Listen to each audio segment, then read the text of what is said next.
Zove se Ive Radulić i 6 mu je godina. Snimka na kojoj lovi zubace na društvenim je mrežama postala prava senzacija. Ali senzacionalno je zapravo to što je mali Ive strastveni ribolovac s iskustvom. Prvo je ribu ulovio gotovo prije nego što je progovorio. More i ribolov njemu su sve. A sve što zna naučio je tradicijski od oca Mate i djeda Ive po kojem je i dobio ime. Ribu s ove fotografije ulovio je Ive stariji, ali je Ive mlađi prilikom izvlačenja pomagao. Ima je 2 godine. Ima 3 godine. 3 godine. Manje. A zubac ima koliko? 4,5 kila. I da 10 godina. Je. Koliko? I 10 godina. Je? Da. I onda smo ga uvatili. Ko je da praru? Ja. Ti si mi da praru, onda sam ja njega stavio u praru.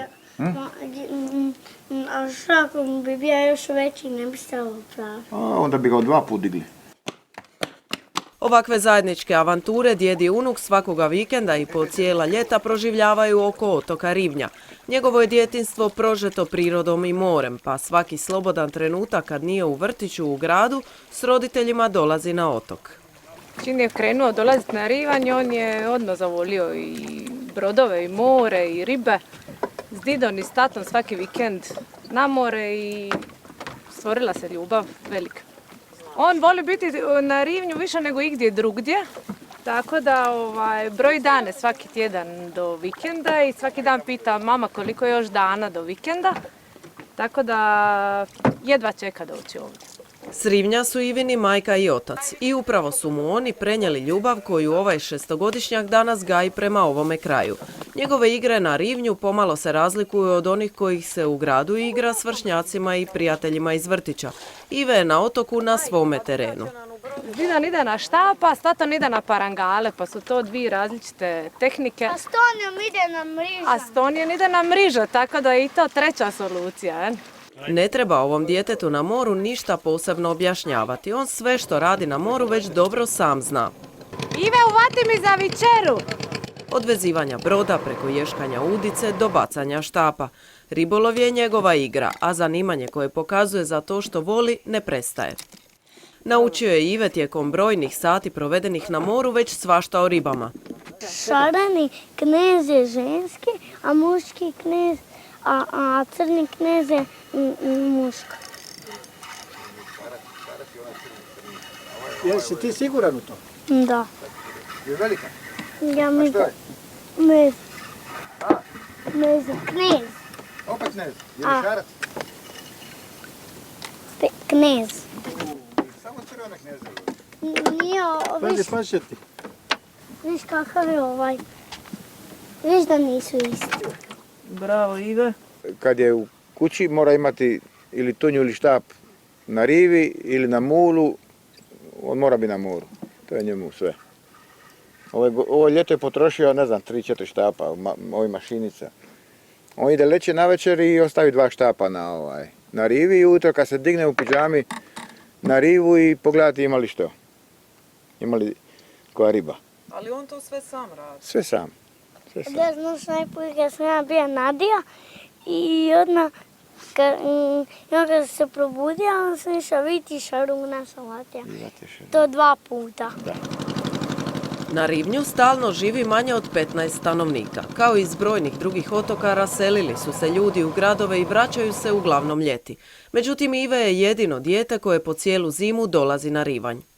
Vrijeme koje ovdje provodi sa svojim roditeljima uvijek je aktivno i uvijek na moru.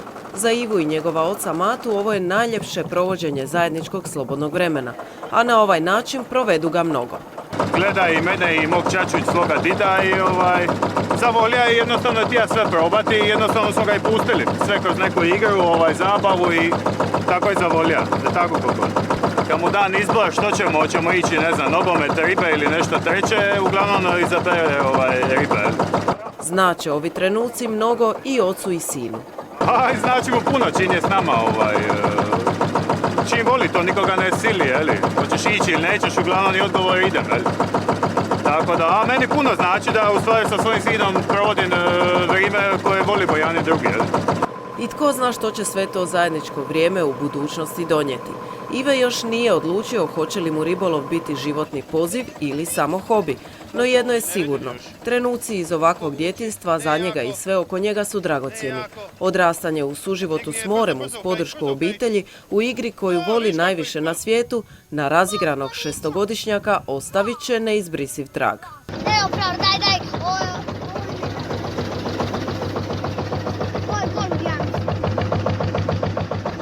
Polako. Malo je puštaj. Ako te riba. Odlično je. Polako je diži. Hoću, tu je prala, spremna je prala. Samo pomalo. Ajde, drži je samo malo. Samo je drži, ne dizati. Pusti je malo, bravo, pusti je malo. Tako, ajde sve lagano. Tu je prala, ne brini se. Samo pomalo. Polako. Ne. Bravo, odlično, bravo. To te ja pitam.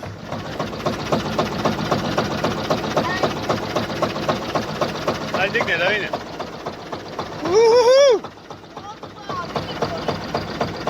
Bravo.